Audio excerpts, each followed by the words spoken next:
নমস্কাৰ বন্ধু বান্ধৱীসকল, স্বাগতম জনাইছোঁ নিবাৰণ অসম চেনেলটোলৈ। আপোনালোকে যদি GST ৰেজিষ্ট্ৰেশ্যন কৰিছিলে তেতিয়াহ'লে আপোনাৰ যদি এপ্লিকেশ্যনখন এপ্ৰুভেল হোৱা নাই তেতিয়াহ'লে আপুনি কিদৰে এপ্ৰুভেল কৰিব সকলো জনাই দিম। ভিডিঅ'টো সম্পূৰ্ণকৈ চাব। আপোনালোকে যদি এতিয়ালৈকে এইটো ভিডিঅ' চোৱা নাই তেতিয়াহ'লে ভিডিঅ'টো চাওক আৰু টকা উপাৰ্জন কৰক। প্ৰতিটো ৰেফাৰত 600 টকাকৈ পাব। লগতে মোৰ পৰা আপোনালোকে একাউণ্টটো ক্ৰিয়েট কৰিলে 300 টকা পাব। লগতে আপোনালোকে চেনেলটো ছাবস্ক্ৰাইব কৰি দিব, লগতে বেল আইকনটো বজাই দিব। ডিছক্ৰিপশ্যনৰ লিংকত ক্লিক কৰি আপোনালোকে এইটো পেজটোলৈ আহিব পাৰিব, gst.gov.in।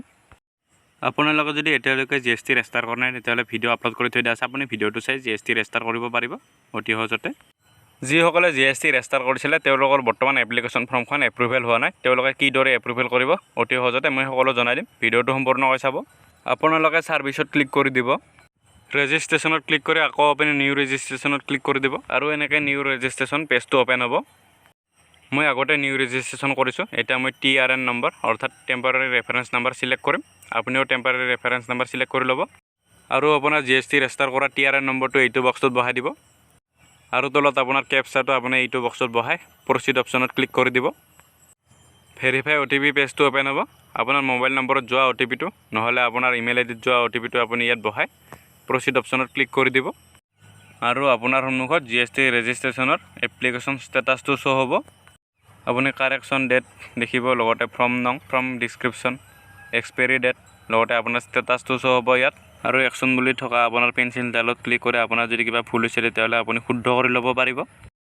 আপোনালোকে ষ্টেটাছত দেখিছে পেণ্ডিং ফৰ আধাৰ EKYC। আপোনালোকৰ আধাৰ কাৰ্ডখন ইয়াৰ লগত লিংক কৰিব লাগিব, অৰ্থাৎ আপোনালোকৰ GST ৰেজিষ্ট্ৰেশ্যনৰ বাবে আপোনাৰ আধাৰ কাৰ্ডখন ইয়াত KYC হিচাপে জমা দিব লাগিব আৰু আপুনি আধাৰ এথেণ্টিকেশ্যন ষ্টেটাছত ক্লিক কৰি দিব আৰু আধাৰ এথেণ্টিকেশ্যন পেজটো অ'পেন হ'ব। আপুনি তলৰ পিনে যাব, পেজটো অকণমান স্ক্ৰল কৰি আপোনাৰ নাম, ইমেইল এড্ৰেছ, মোবাইল নাম্বাৰ আপোনাৰ সকলো শ্ব' হ'ব, আপুনি দেখিব স্ক্ৰীনত। আৰু পেজটোৰ তলৰ পিনে আপুনি ৰিচেণ্ট ভেৰিফিকেশ্যন লিংকত ক্লিক কৰি দিব আৰু এনেকৈ ভেৰিফিকেশ্যন লিংক চেণ্ড বুলি আহিব। আপুনি তলত কণ্টিনিউ অপশ্যনত ক্লিক কৰি দিব। প্ৰথম GST ৰেজিষ্ট্ৰেশ্যন কৰোঁতে আপুনি যিটো ইমেইল ID দিছিলে সেইটো ইমেইল IDত এটা ইমেইল আহিব, আপুনি সেইটো ভালদৰে চেক কৰি ল'ব আৰু আপোনাৰ ইমেইলত এনেকৈ শ্ব' হ'ব do not reply, hyper link for authentication of Aadhaar of the applicant, এনেকৈ আহিব। আপুনি মেইলটোত ক্লিক কৰি অ'পেন কৰি ল'ব আৰু এনেকৈ আপোনাৰ ইমেইলত আপোনাৰ নামটো, মোবাইল নম্বৰ, ইমেইল ID, লগতে আপোনাৰ TRN নম্বৰ, লগতে আপোনাৰ ডেট, লগতে GST ৰেজিষ্ট্ৰেশ্যন পান নম্বৰটো শ্ব' হ'ব আৰু আপুনি তলত please click the following link, click here, আপুনি তাত ক্লিক কৰি দিব আৰু এনেকৈ GSTৰ ডু ইয়ৰ EKYC পেজটো অ'পেন হ'ব।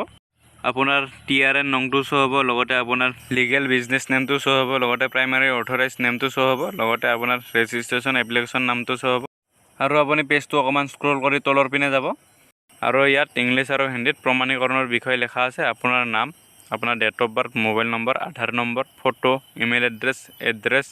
প্ৰথম আপুনি GST ৰেজিষ্ট্ৰেশ্যন কৰা সময়ত তথ্যবিলাক সঁচা নে মিছা দিছিলে, তাৰ বাবে আপুনি প্ৰমাণীকৰণৰ বাবে ইয়াত টিক চিন লগাই দিব আৰু আপুনি পেজটোৰ তলৰ পিনে আহিব আৰু আপোনাৰ আধাৰ কাৰ্ডৰ VID নম্বৰ আছে যদি আপোনাৰ VIDত চিলেক্ট কৰিব আৰু যদি আপোনাৰ আধাৰ নম্বৰ আছে আপুনি আধাৰ নম্বৰত চিলেক্ট কৰিব। আকৌ আপুনি পেজটো অকণমান স্ক্ৰল কৰি তলৰ পিনে যাব, ইণ্টাৰ আধাৰ নম্বৰ, আপোনাৰ আধাৰ কাৰ্ডৰ নম্বৰটো এইটো বক্সত শুদ্ধকৈ লিখি দিব আৰু আপুনি ভেলিড আধাৰ নাম্বাৰত ক্লিক কৰি দিব আৰু এনেকৈ অলপ লোডিং হয়। আপোনাৰ আধাৰ কাৰ্ডত ৰেজিষ্টাৰ থকা মোবাইল নাম্বাৰটোত এটা OTP যাব, আপুনি সেই OTPটো আপুনি ইয়াত বহাই দিব আৰু ভেলিড OTPত ক্লিক কৰি দিব আৰু এনেকৈ আধাৰ হেজ বিন ছাকচেছফুলি ভেৰিফাই এনেকৈ আহিব। আপোনাৰ মেছেজতো পাব, আপুনি মেছেজটোৰ লগত আপোনাৰ ইমেইলত যাব, আপুনি মেছেজটো দেখিব আৰু আপুনি অ'কেত ক্লিক কৰি দিব। আধাৰ অথেণ্টিকেশ্যন ছাকচেছফুল আৰু তলত ডিটেইলছ অফ আধাৰ হোল্ডাৰ এনেকৈ আহিব। আপোনাৰ আধাৰ কাৰ্ডখনৰ মতে আপোনাৰ ফটো লগতে আপোনাৰ ডিটেইলছখিনি ইয়াত শ্ব' হ'ব আৰু এনেকৈ আপোনাৰ KYC কমপ্লিট হৈ যাব। KYC কমপ্লিট হোৱাৰ পিছত আপোনাৰ ইমেইলত আৰু লগতে আপোনাৰ টেক্সট মেছেজত আকৌ এটা মেছেজ আহিব, ইণ্টিমেশ্যন অফ ARN জেনেৰেট, এনেকৈ এটা মেছেজ আহিব আপোনাৰ দেখিব আৰু আপোনাৰ ইমেইলত ARN নম্বৰ এটা আহিব, আপুনি সেইটো লিখি ৰাখিব নহ'লে কপি কৰিব আৰু মই এতিয়া ARN নম্বৰটো দি এপ্লিকেশ্যন ষ্টেটাছটো এবাৰ চেক কৰিম। আপোনালোকেও চেক কৰিব পাৰিব। ছাৰ্ভিচত ক্লিক কৰি দিব, তাৰপিছত আপুনি এইফালে ট্ৰেক এপ্লিকেশ্যন ষ্টেটাছ, আপুনি তাত ক্লিক কৰি দিব আৰু এনেকৈ ট্ৰেক এপ্লিকেশ্যন ষ্টেটাছ পেজটো অ'পেন হ'ব। চিলেক্টত ক্লিক কৰি আপুনি ৰেজিষ্ট্ৰেশ্যন চিলেক্ট কৰিব, তলত আপুনি ARN চিলেক্ট কৰি ল'ব আৰু লগতে আপোনাৰ ইমেইলত অহা ARN নম্বৰটো এই বক্সটোত বহাই আপুনি চাৰ্চ অপশ্যনত ক্লিক কৰি দিব।